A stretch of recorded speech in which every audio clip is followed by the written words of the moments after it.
Hi friends, welcome to Sana recipes. இன்னைக்கு சனா ரெசிபீஸில் கடலப்பருப்பு லட்டு தான் செய்ய போகிறேன். வாங்க வீடியோக்குள்ளே போகலாம். வீடியோக்குள்ளே போகிறதுக்கு முன்னாடி சனா ரெசிபீஸை நீங்கள் ஃபஸ்ட் டைம் பார்க்குறதா சனா ரெசிபீஸை சப்ஸ்கிரைப் பண்ணிக்கோங்க. மெஷரிங் கப்பில் 1/2 கப் கடலப்பருப்பு எடுத்திருக்கேன். இதை ஒரு 5 மணி நேரம் ஊற வச்சு எடுத்திருக்கேன். இந்த கடலைப்பருப்பை இப்போ குக்கரில் ஆட் பண்ணிக்கலாம். கடலைப்பருப்பு முழுகிற அளவுக்கு தண்ணி ஆட் பண்ணிக்கலாம்.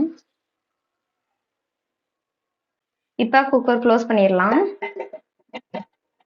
ஸ்டவ்வை மீடியம் ஃப்ளேமில் வச்சுட்டு ஒரு 2 விசில் வந்தோம்னா ஸ்டவ் ஆஃப் பண்ணிடலாம்.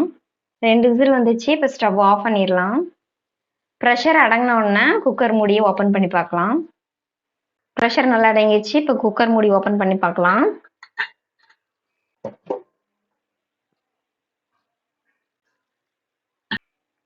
பாருங்க, பருப்பு நல்லா வெந்துருச்சு.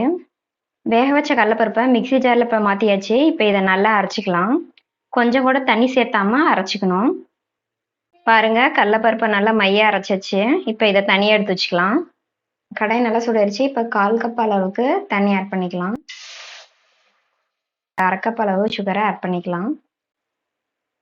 இப்போ சுகரை நல்லா மிக்ஸ் பண்ணிக்கலாம்.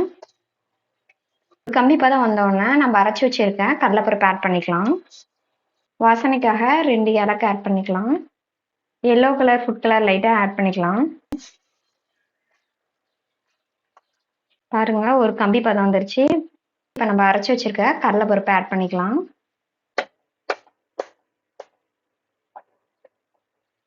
ஸ்டவ்வை மீடியம் ஃப்ளேம் வச்சுட்டு கட்டி வராத அளவுக்கு நல்லா கிளறிட்டே இருக்கணும். இப்படி கட்டி வந்தால் லைட்டாக இந்த மாதிரி ப்ரெஸ் பண்ணி விடுங்க.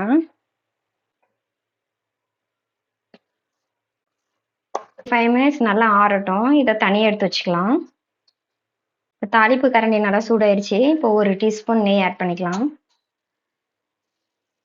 நெய் நல்லா உருகிருச்சு. இப்போ பொடி பொடியாக நறுக்கி வச்சிருக்க கேஷ்யூ நட்ஸ் ஆட் பண்ணிக்கலாம். நல்லா வதக்கிடலாம். 8 ட்ரை கிரேப்ஸ் ஆட் பண்ணிக்கலாம்.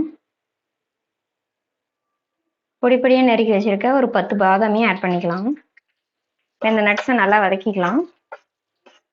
பாருங்க, ட்ரை கிரேப்ஸ் நல்லா பலூன் மாதிரி ஊதி வர ஆரம்பிச்சிருச்சு. இப்போ ஸ்டவ் ஆஃப் பண்ணிடலாம். இப்போ ஃப்ரை பண்ணியிருக்க நட்ஸ் எல்லாத்தையுமே இதில் ஆட் பண்ணிக்கலாம். இதை நல்லா மிக்ஸ் பண்ணிக்கலாம்.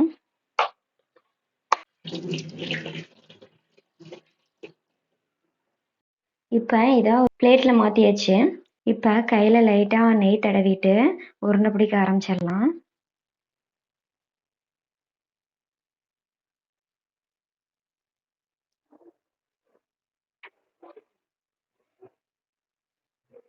அவ்வளோதான் ஃப்ரெண்ட்ஸ், கடலைப்பருப்பு லட்டு ரெடி ஆயிடுச்சு. இந்த மாதிரி மீதி இருக்க எல்லாத்தையும் லட்டு பிடிக்க ஆரம்பிச்சிடலாம். அவ்வளோதான் ஃப்ரெண்ட்ஸ், கடலைப்பருப்பு லட்டு ரெடி. இந்த ரெசிபி உங்களுக்கு பிடிச்சிருந்துச்சுன்னா சனா ரெசிபீஸ்க்கு லைக் பண்ணுங்கள், ஷேர் பண்ணுங்கள், மறக்காமல் சப்ஸ்கிரைப் பண்ணுங்கள். தேங்க்யூ.